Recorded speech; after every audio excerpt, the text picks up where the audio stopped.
제목이 사울을 찾아오신 예수님. 오늘 본문에서 이제 사울이 예수님을 만나는 그런 장면이 오늘 본문에 있습니다. 그런데 이 사울이 예수님을 만나고 난 뒤에 바울로 변화가 되지, 그죠? 그런데 사울이라 하는 이름의 뜻이 히브리식인데, 이 히브리식으로 구하여 얻은 자라는 그런 뜻이고, 이 바울이라는 이름은 라틴어입니다. 라틴어로 작은 자라 그런 뜻인데, 신학적 의미는 큰 자에서 작은 자로 되었다, 그렇게 우리가 이해를 하고 있습니다. 그러니까 이 유대교의 열심이고, 또 가말리엘의 문화생이고, 또 날 때부터 이제 로마 시민권을 갖고 있던 그였고, 또 전에 내려오는 말에 의하면은 가말리엘의 수제자인 그런 사람이었다라는 그런 말도 있습니다. 이런 것을 볼 때 얼마나 교만했겠습니까? 그렇지만도 예수님을 만나고부터 그는 바울로 변화되기 시작했고, 바울로서 참으로 겸손하게 사명 감당하며 복음 전파의 사명자로서 그 길을 똑바로 이제 걸어간 그런 사람이죠. 우리가 예수 믿고 이제 변화가 되면은 겸손해야 됩니다.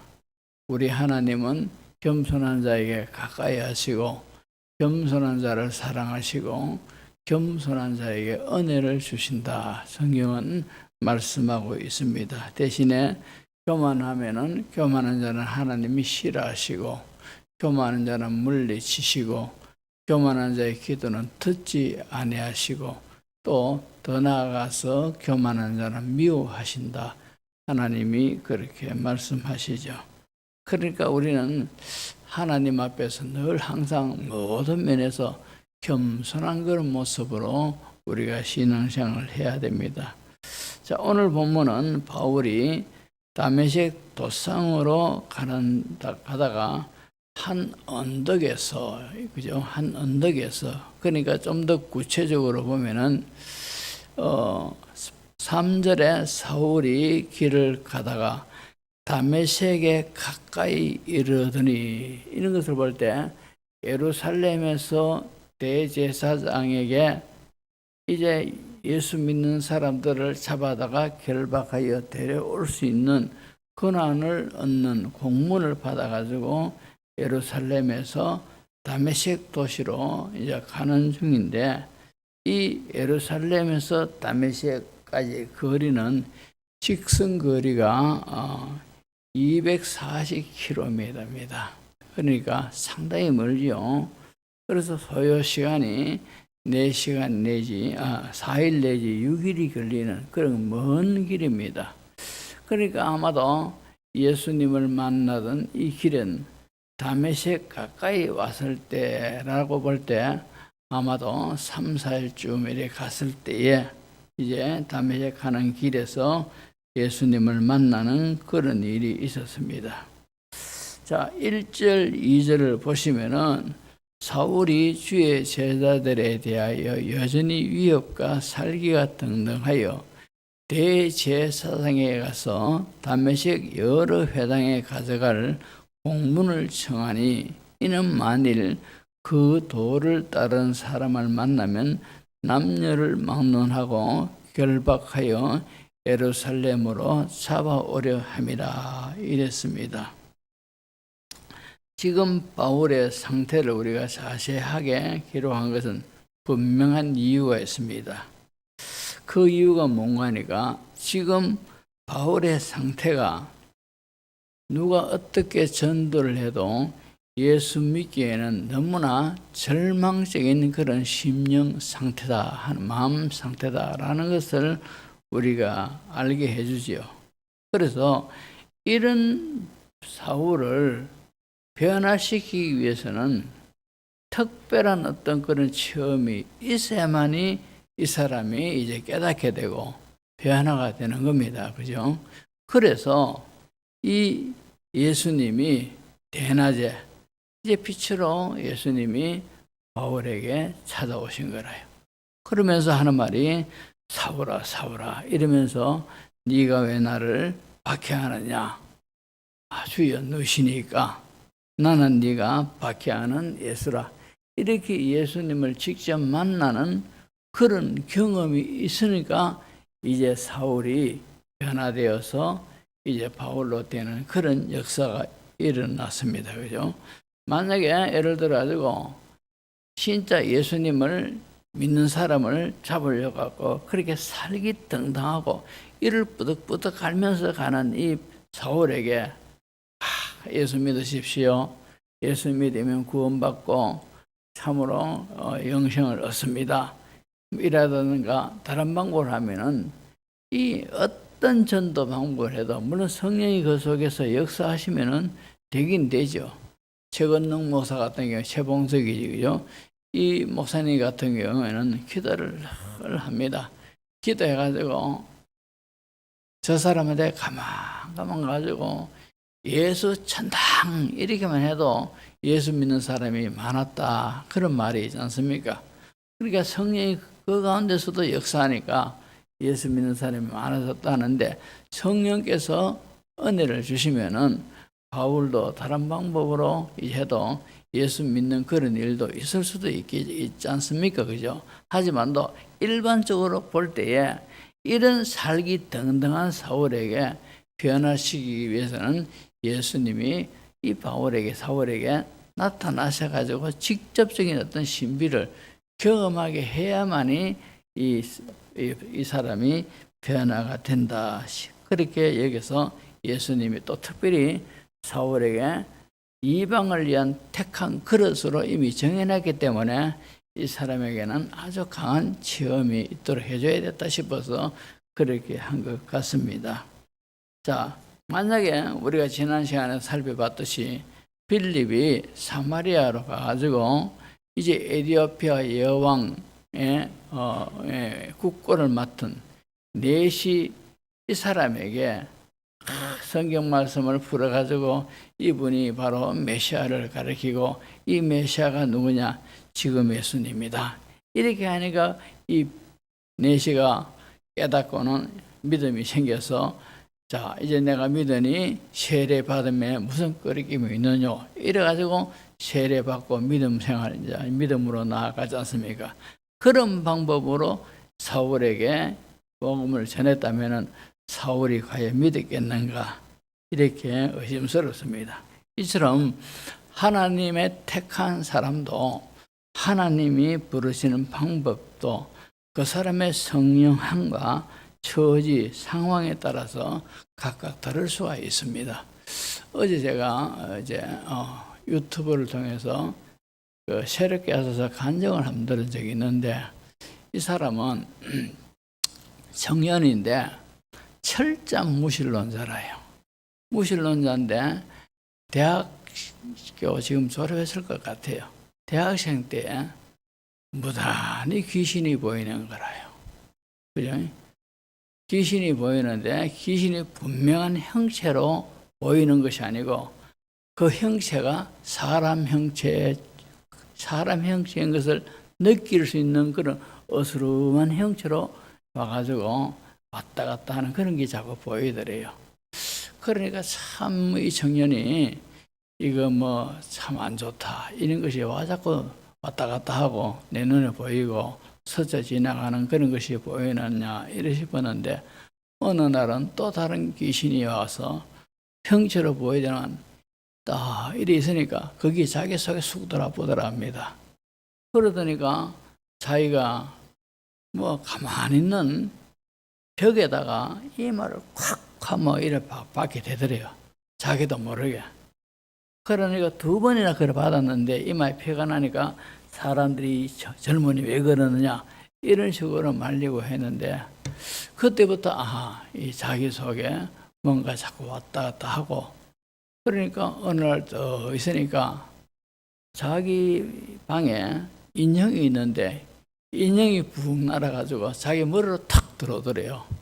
이런 것도 체험하고 저런 것도 체험하고 이랬는데 그래가지고 괴로워가지고 힘들어하는데 오늘날 이제 사귀는 여자가 있는데 이 목사님 딸이라요.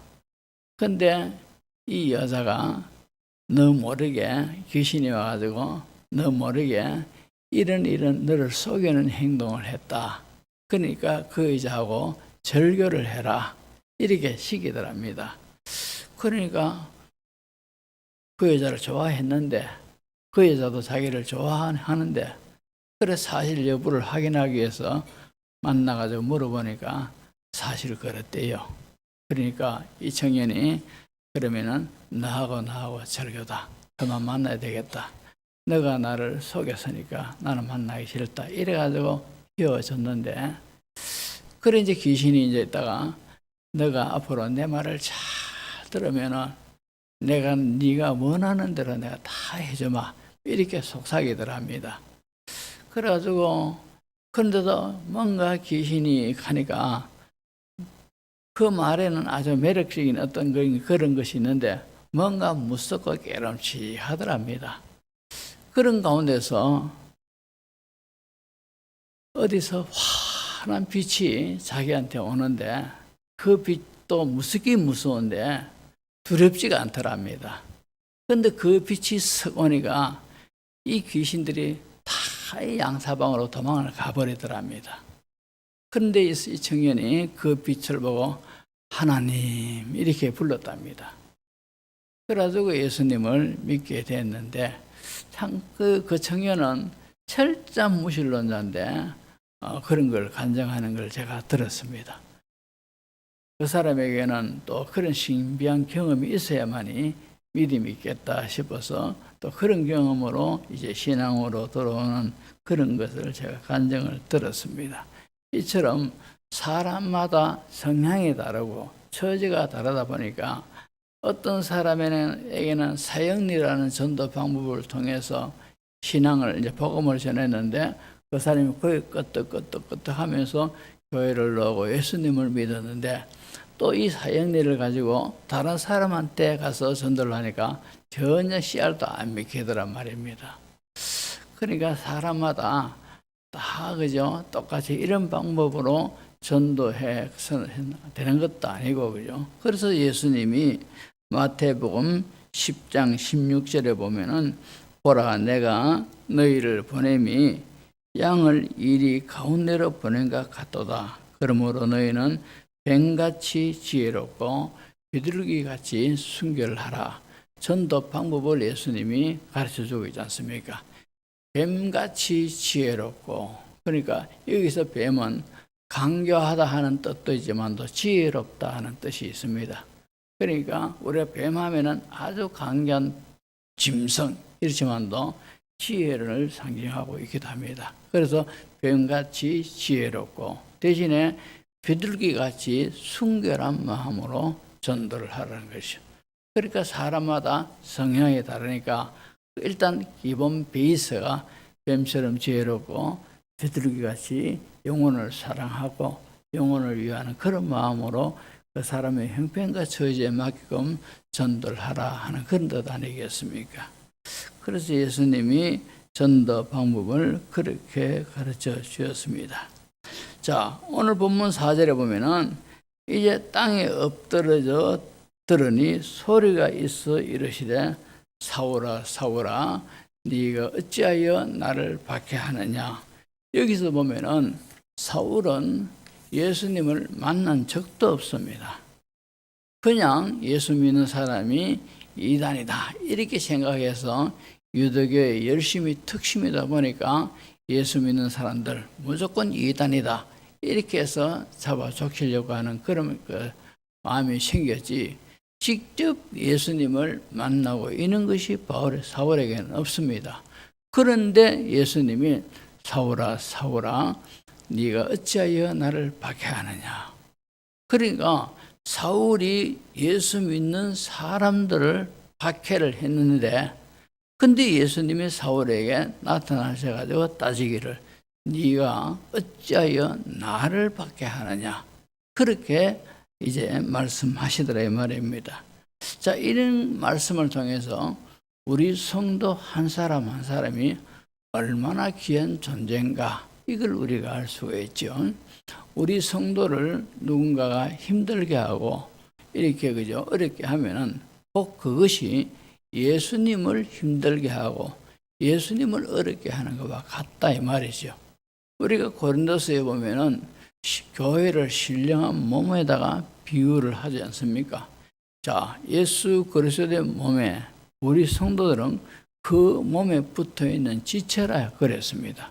그러니까 지체가 어려움을 당하면은, 지체가 박해를 받으면은 곧 예수님이 박해를 받는 것과 같다 이 말이죠, 그죠? 그러니까 우리 성도 한 사람 한 사람이 얼마나 대단한 그런 존재입니까? 우리가 힘들어하면 예수님도 힘들어하시고, 우리가 어떤 일로 괴로워하면은 주님도 그만큼 우리로 인하여 괴로워하고 계시고, 이렇다 이 말입니다. 마음도 느낀단 말입니다. 그러니까 우리 성도들이 얼마나 하나님 앞에서 대단한 존재인가를 알 수가 있습니다. 그런가 하면은 우리 성도가 참으로 믿는 사람답지 못한 그런 행동을 하거나 그런 모습 보이면은 그 모든 악영향이 예수님에게 그대로 전달되어진다 이 말입니다. 예수 믿는다 하면서 그죠 거짓말하고 신실하지 못하고 나쁜 짓 하고 이러면은 그 사람이 뭐라 하겠습니까? 저 사람 교회 다닌다 하더니만 야 이러면서 교회를 어떻게 평가하겠으며 참으로 예수님 하나님을 어떻게 여기고 있겠는가 말입니다. 그러니까 우리 성도들이 요거드물 짓을 하면은 예수님이 가만히 있는 예수님도 요거드 먹게 되어 있습니다. 그러니까 우리 성도를 힘들게 하면은 예수님을 힘들게 하는 것과 같다 이렇게 여기시듯이 우리 성도가 성도답지 못한 행동을 하면은 우리로 인하여 예수님이 안 좋게 평가가 된다 하는 것을 우리가 깨달아야 되는 겁니다. 그래서 우리가 참 예수 믿는 성도들은 행동을 조심하게 해야 되고 말도 조심하게 해야 됩니다. 사람이 어떤 사람 만나든 간에 우리는 예수 믿는 사람답게 말을 하고 예수 믿는 사람답게 행동도 하고 처신도 하고 그렇게 해야 됩니다. 또 더 나아가서 우리의 가치관도 우리가 달라져야 돼요. 정말로 올바른 신앙인은 예수님이 나의 주인입니다. 그렇지, 그죠? 그래서 우리가 주여, 주여 하지 않습니까? 또 성경이 말씀하시기를 하나님이 예수님의 피로 우리를 값주고 사셨다 이랬지 않습니까? 그러니까 우리는 우리 것이 아니다 이 말입니다. 다시 말해서 우리의 삶의 모든 주가 예수님이 되어야 된다는 것이죠.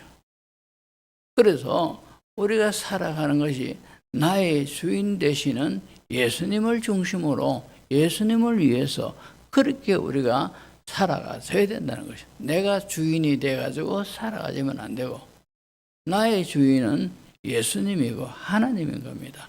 그렇다면 우리가 살아가는 이유가 예수님을 위해서 살아야 되고 하나님 위해서 살아가는 그런 삶을 살아야 된다 이 말입니다. 이것이 바로 올바른 자기 분수를 아는 성도의 모습 아니겠습니까? 그런데 그렇지 아니하고 내 멋대로 살고 내 감정대로 살고 이러면은 하나님이 영광을 가리게 되고 예수님이 가만히 있는 예수님이 욕을 얻어먹는다 하는 사실을 우리가 명심을 해야 됩니다. 그래서 성도 한 사람 한 사람이 얼마나 귀한 존재입니까? 나로 인하여 예수님이 존귀케 되고 나로 인하여 예수님이 욕을 얻어먹고 교회가 이런 평가를 당하고 하나님이 어떤 하나님으로 여김을 당하고 그렇게 되는 일이 있습니다. 그래서 우리가 이제 한 주간 시작이 됐습니다. 나로 인하여 하나님을 영화롭게 하고 하나님이 존귀케 되는 그런 삶을 우리가 살아야 됩니다. 하나님이 영화롭게 된다는 것은 나로 인하여 하나님이 높이 드러나는 것. 이것이 바로 하나님을 영화롭게 하는 거라요. 우리가 사람과의 관계에서도 신의가 있어야 되고 이렇게 신용이 있어야 되고 내 말에 책임지는 그런 모습이 있어야 되고, 모든 면에서 그죠? 예수 믿는 사람답게 살 때 과연 예수 믿는 사람은 다르구나, 이런 느낌을 받으면은 예수님이 그만큼 주가가 올라가는 것 아니겠습니까? 하나님이 세상의 다른 신들과 비교를 할 때 역시 하나님은 신 중에 신이요 참신이시다, 이렇게 얘김을 받을 수가 있다 말입니다. 그러니까 이 한 주간도 시작이 됐는데, 이제 오늘 이 사울로 인해서 예수님이 왜 나를 핍박하느냐, 그리고 예수님이 성도를 통해서 참으로 영광을 받기도 하고 예수님이 욕을 얻어먹기도 한다는 이 교훈을 우리가 받으면서 우리의 언행 심사가 조심조심 예수님이 나의 주가 되시는 그런 자세를 가지고 살면서 예수님을 영화롭게 하는 그런 우리의 한 주간의 삶이 되어야 할 줄로 믿습니다. 기도합니다.